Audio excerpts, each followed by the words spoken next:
Madame, Messieurs du monde de l'économie, bienvenue à cette branche qui passe désormais chaque mardi à 21h30, mercredi rediffusion à 7h30. Cette branche qui traite des questions économiques. Et aujourd'hui, ce soir, nous avons invité pour vous, pour parler de la publicité, nous avons invité donc M. Didier Pambia, qui est DG d'Optimum, qui s'occupe de la publicité et aussi de la revue Optimum, la revue qui porte Tout à fait. Optimum, cette revue qui est diffusée régulièrement sur la place de Kinshasa et qui porte des produits vendus sur la place de Kinshasa. Bonsoir Didier. Bonsoir, bienvenue. Et merci de revenir encore une fois. Si je ne me trompe pas, c'est la deuxième ou la troisième fois. Troisième fois, c'est un plaisir de venir ici. Oui. D'abord, est-ce que le marché de la publicité ici au Congo se porte bien? C'est un marché qui commence, à mon avis, à éclore, hein, parce que je pense que quand on parle de publicité, je préfère... Malgré la crise? Non, malgré la crise, je pense que la plupart des grosses agences, des grandes agences, ont quand même des clients... je n'aurais pas la prétention de le dire, mais je pense qu'on se positionne bien.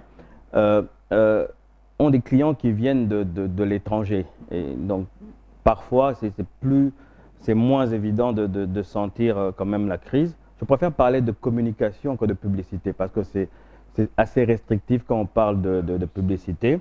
On fait souvent allusion à ce moment-là à tout ce qui est spot publicitaire, affiches qu'on trouve dans les grandes avenues, tout ce qui est dépliant et autres. Alors que la communication, elle est un peu plus large. Elle touche aux relations publiques, elle touche aussi à tout ce qui est communication événementielle, à tout ce qui est communication politique et d'autres branches encore de la communication. Donc je préfère me positionner dans ce secteur-là. Par rapport à la communication politique, je ne vois pas sur ce terrain. C'est quelque chose d'assez... D'abord, c'est une branche spécialisée de la communication qui a ses exigences. Et nous, pour l'instant, on préfère se concentrer sur le secteur privé. On n'a pas encore véritablement...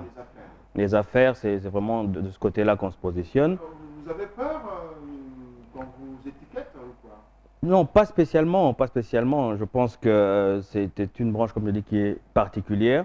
Moi, si je voulais en faire, je partirais plus dans une communication globale par rapport à notre pays qui souvent a mauvaise presse, malgré tout le potentiel qu'on a. On n'est pas toujours bien vendu à l'étranger.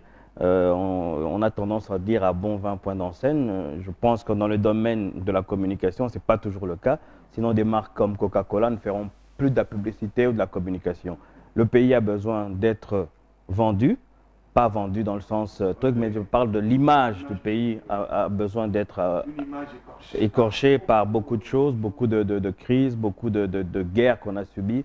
Et je pense qu'il est nécessaire maintenant de penser à restaurer un peu cette image parce qu'elle aura un impact direct sur la fierté même des Congolais, d'être fiers d'être Congolais. J'ai l'impression que cette fierté a disparu. Et donc si on voulait faire de la communication politique, c'est ce secteur-là qui m'intéresserait le plus. On en a déjà discuté avec d'autres amis qui ont des agences aussi parce que c'est une tâche qui est lourde et qui ne peut pas être assumée par une seule agence. Donc ça m'intéresserait par exemple ce genre de choses. Alors, faire de la communication présentement, moi j'ai parlé de la crise, vous m'avez contredit pour dire que vous estimez que le marché était plutôt en pleine croissance.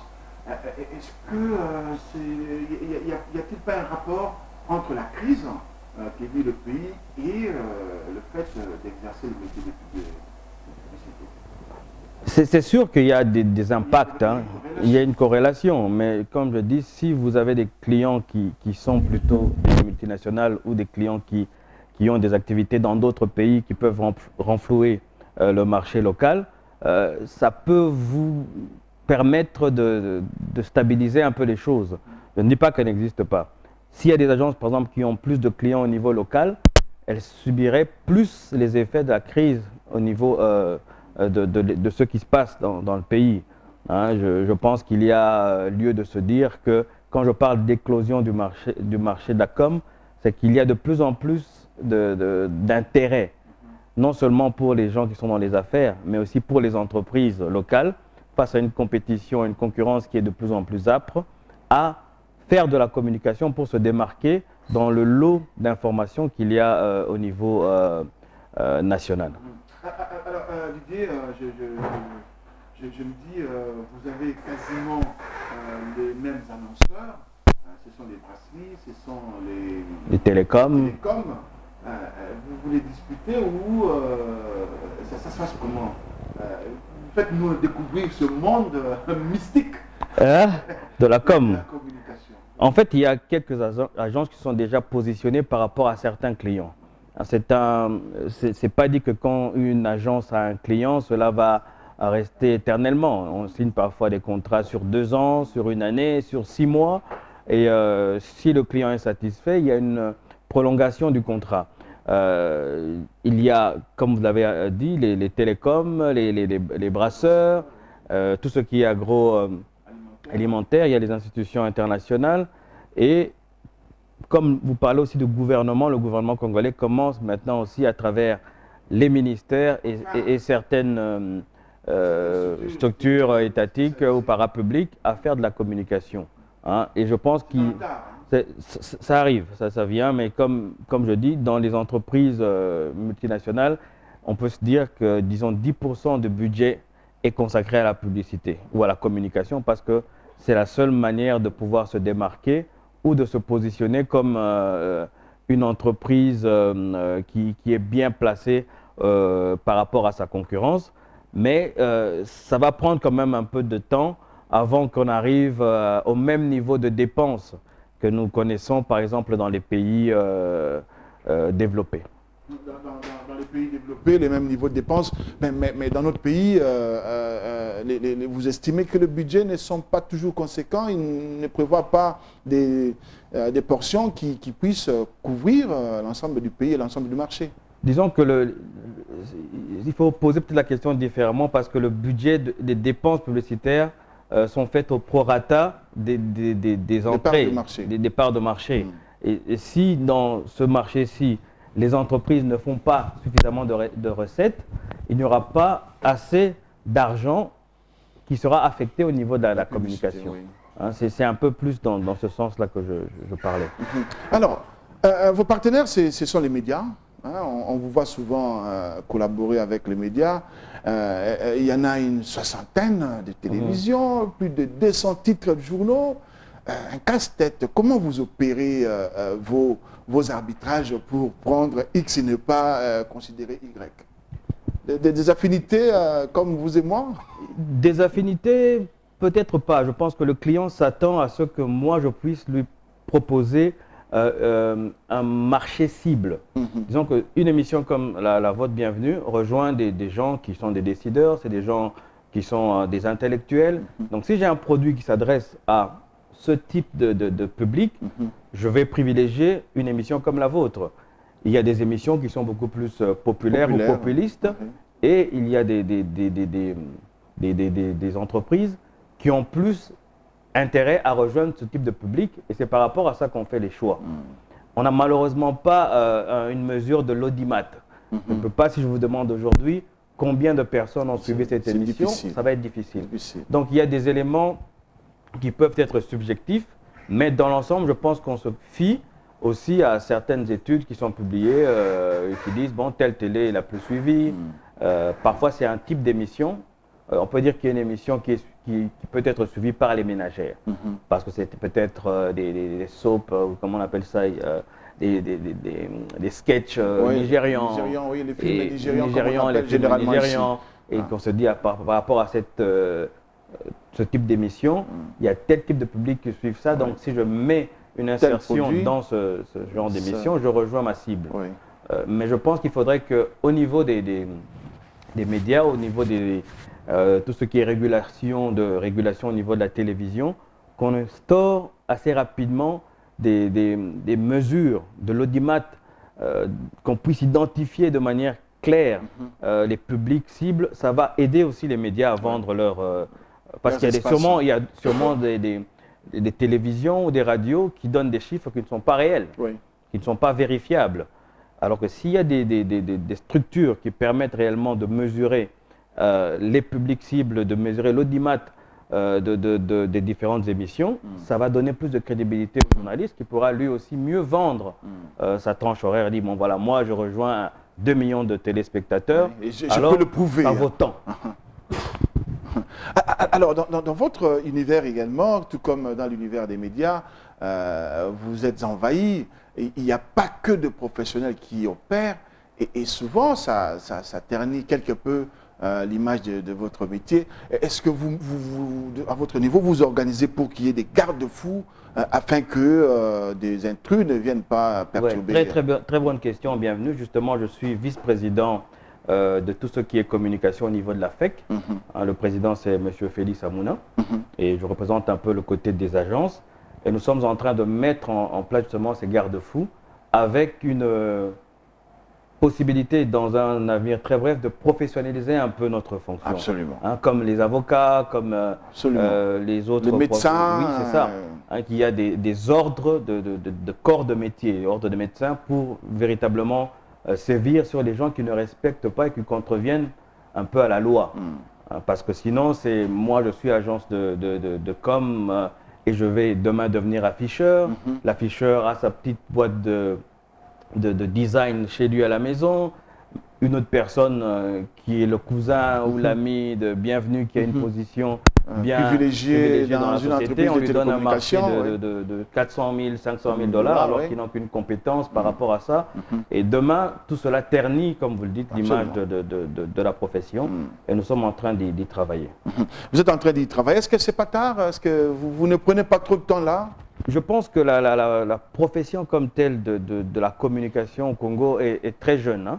Et vous avez vu, les têtes sont connues. Oui, on sait qui fait quoi, qui est sérieux, qui ne l'est pas. Il y a eu une première vague avec nos aînés comme Riva et George qui avaient l'agence RG. Et puis il y a eu une deuxième vague. On est, je pense, seulement à la troisième ou la quatrième vague d'agences de communication en RDC. Et maintenant, les gens sentent ce besoin de coordonner les choses, de professionnaliser un peu ce qui se fait. Et c'est ce à quoi nous travaillons. Ça m'inspire une question, ce que vous venez d'énumérer là. Oui. Pourquoi est-ce qu'il n'y a pas une certaine pérennité dans les actions des agences qui avaient existé auparavant? Est-ce que vous aussi, lorsque vous déciderez un matin de ne plus faire de la communication, vous changez de métier, votre agence va disparaître, on ne parlera plus d'Optimum? Bon, c'est un peu ça là, il faut former la relève en fait, former la relève et identifier des éléments. Moi, l'agence est ce qu'elle est. Ce n'est pas le fait de Didier Pambia, c'est le fait des personnes qui travaillent avec moi et que j'essaie de sélectionner quand même au départ de manière très précise, voir un peu les profils. Il y a des gens qui ont un profil d'agence, mais des gens qui n'ont pas un profil d'agence, mais qui ont des aptitudes qui peuvent être utilisées au niveau de l'agence. On a parmi nous des gens qui ont une maîtrise en droit, il y en a qui ont un parcours plus dans le marketing, d'autres un peu plus du côté social, voir un peu comment prendre toutes ces compétences et les canaliser vers un objectif commun, une vision. Je pense que parfois les gens se dispersent, ils veulent tout faire. Par exemple, nous on ne fait pas pour l'instant de la production, mais si je veux faire de la production demain, je vais faire une recherche bien précise, aller chercher les profils de manière à les intégrer. On a commencé d'abord en faisant beaucoup plus de tout ce qui était stratégie de communication, puis on a élargi au niveau des relations publiques, puis on a élargi au niveau de tout ce qui regarde le placement, la stratégie média, et progressivement on avance comme ça. La pérennité dépendra des ressources et aussi pour fidéliser les ressources, il faut quand même bien les rémunérer. Je pense que si à un moment donné les gens se sentent considérés au niveau de leur travail et qu'ils ont la rémunération qui leur convient, je ne pense pas qu'ils vont lâcher l'entreprise. Mais dans une entreprise, il y a toujours aussi des gens qui ont leur propre agenda. Moi, j'accompagne souvent mes employés qui ont certains talents. Je leur dis, écoute, tu as un tel talent, on va l'aider à grandir dans ce qu'il fait le mieux. Si demain la personne veut se lancer dans autre chose, tant mieux. Mais je ne suis pas là pour brimer les ambitions des gens. On est là pour aider les gens à grandir. Mais s'ils grandissent avec leur talent dans l'entreprise, et l'entreprise prend aussi de l'ampleur. Alors, je vais peut-être, on va peut-être changer de registre, mais je voudrais quand même qu'on y reste. Timidement, les politiques sont en train de s'intéresser à la communication. Ils s'adressent aux professionnels pour vendre leur image. comment justifiez-vous le fait qu'il se soit réveillé si tard? Bon, parce que je pense qu'il y a eu une déception de la population par rapport aux politiques. Avant, il était facile d'aller dans un coin isolé, parler, vendre en fait la lune, souvent du vent, du vent aux gens, mais avec tout ce qu'il y a comme moyen de communication, l'information circule à la vitesse de la lumière.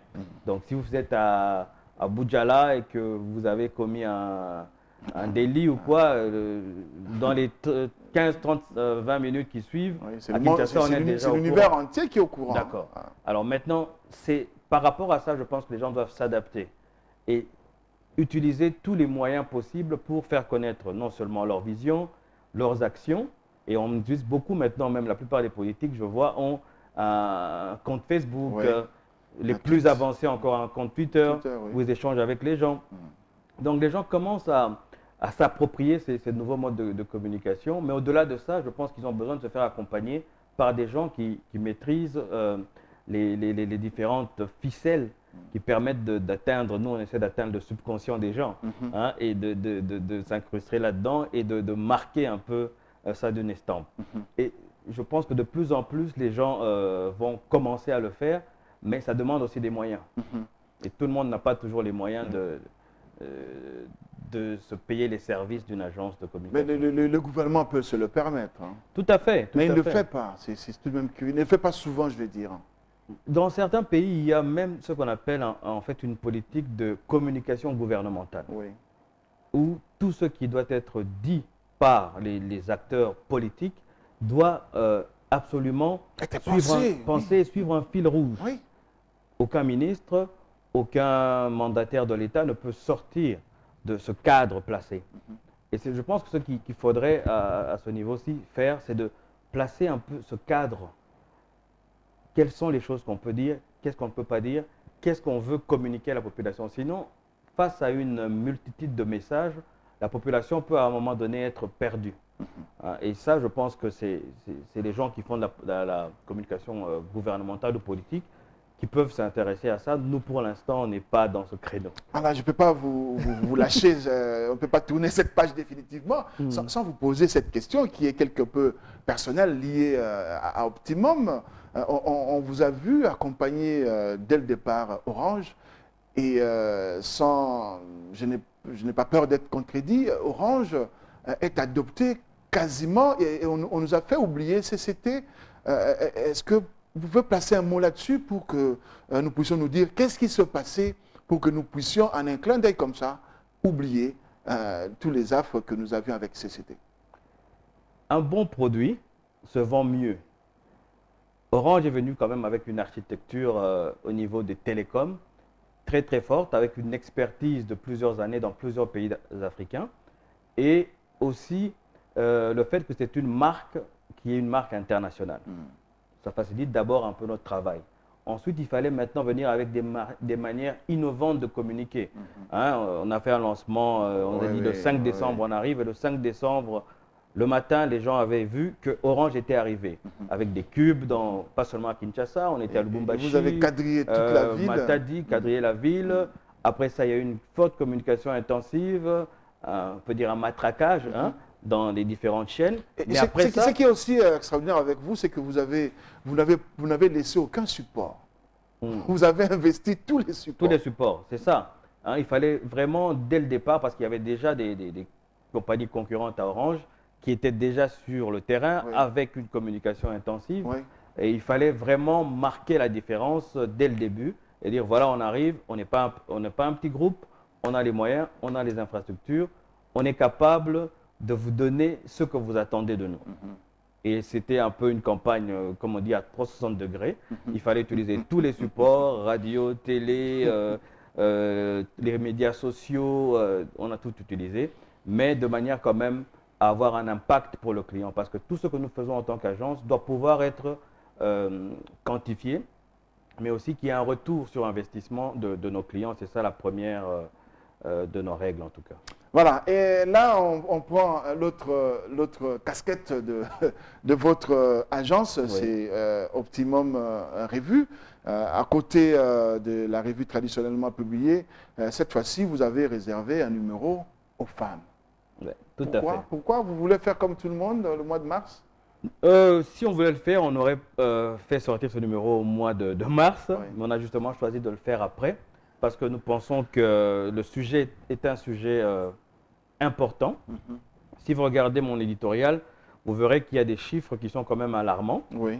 Bien que on compte déjà le continent soit un des continents où on trouve 2 femmes à la magistrature suprême, Oui. que ce soit un continent où il y a de plus en plus de femmes qui sont impliquées au niveau de l'économie, même si c'est informel encore, hein, c'est à peu près 80% de l'informel qui est maîtrisé par les femmes. Il y a encore des retards dans ce sujet. Qu'est-ce que nous avons fait? Nous avons dit qu'on allait montrer différemment les femmes et voir un peu ce qu'elles attendent, ce qu'elles veulent. Donc, dans ce numéro-ci, il y a une cinquantaine de femmes. Il y a aussi des femmes qui ont marqué l'histoire du pays. On peut citer entre autres Maman Mouilou. Maman Mouilou, l'épouse de Simon Kimbangu. Les gens ne le savent pas, mais c'est grâce à cette femme que l'Église a pu survivre quand son mari était en captivité.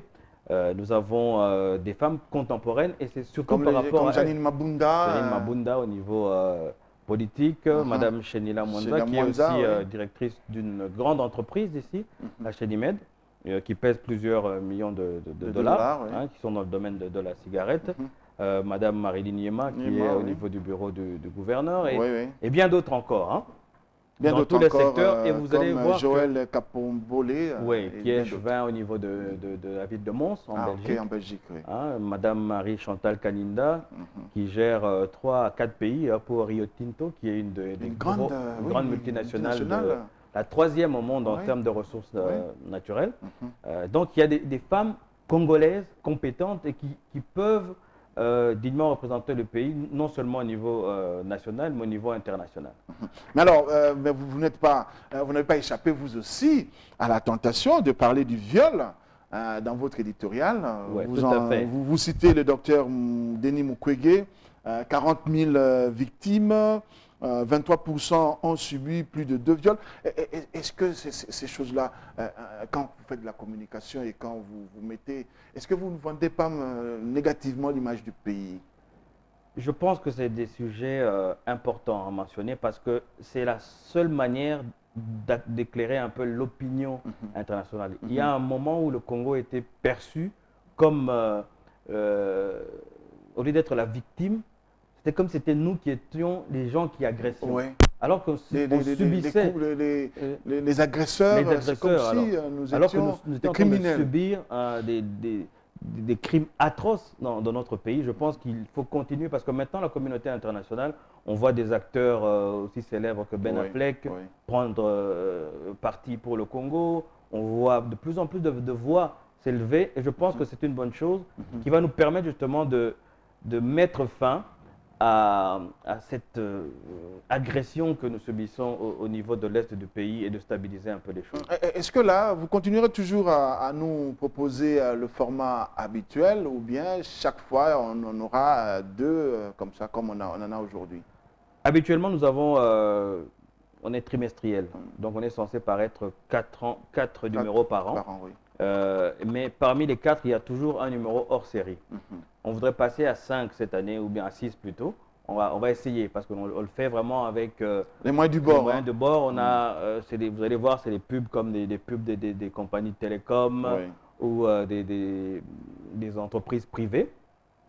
Et c'est parfois l'agence qui doit injecter de l'argent pour que le magazine puisse sortir, parce qu'on n'a pas eu assez de recettes publicitaires. Vous mettez aussi un accent sur la qualité. Hein. La qualité, parce qu'on ne veut pas... Je me dis que le Congo est un pays qui doit avoir des rêves de grandeur. On n'est pas un petit pays.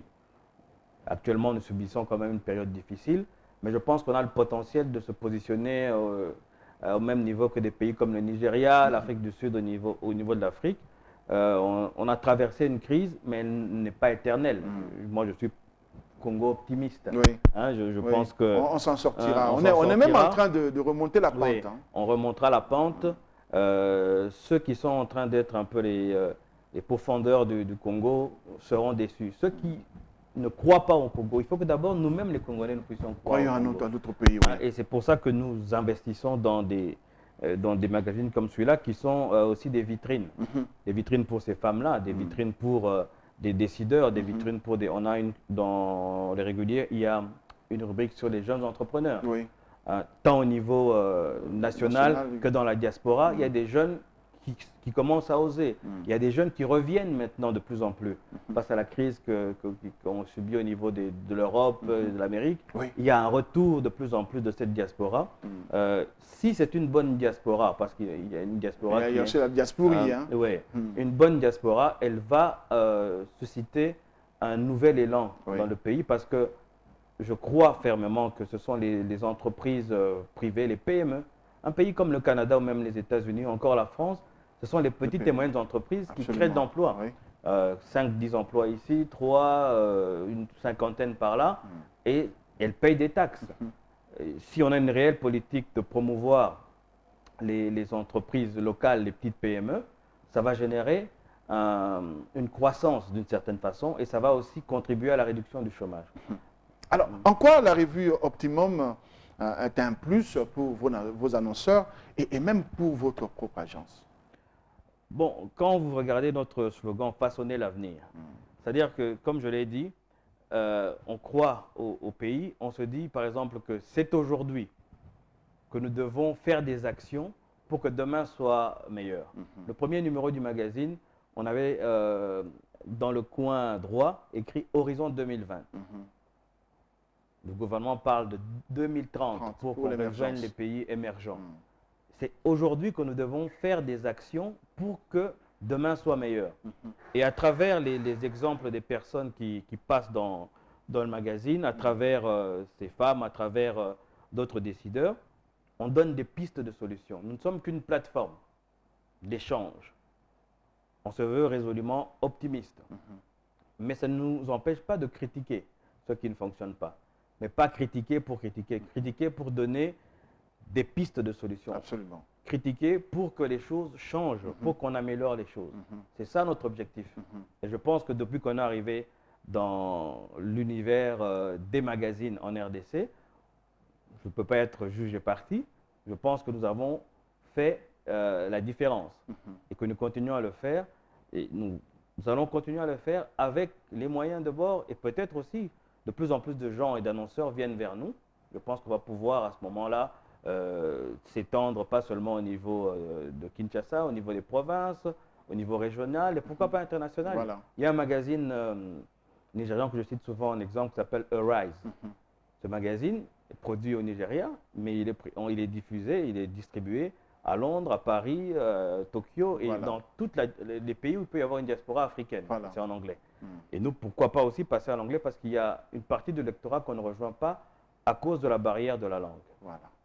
Merci Didier Mpambia d'avoir accepté notre invitation. J'espère que prochainement, dans les avions qui partent de Kinshasa, on pourra trouver la revue Optimum, pourquoi pas. Ça va Air France, Turkish, Royal Air Maroc, Kenya Airways, toutes ces compagnies. Ça serait également une manière d'accompagner les Congolais dans ce qu'ils font dans la vente de l'image de leur pays. Merci à vous, amis téléspectateurs, amis du monde de l'économie, de nous avoir suivis. Et le prochain numéro, c'est pour mardi prochain. À la prochaine.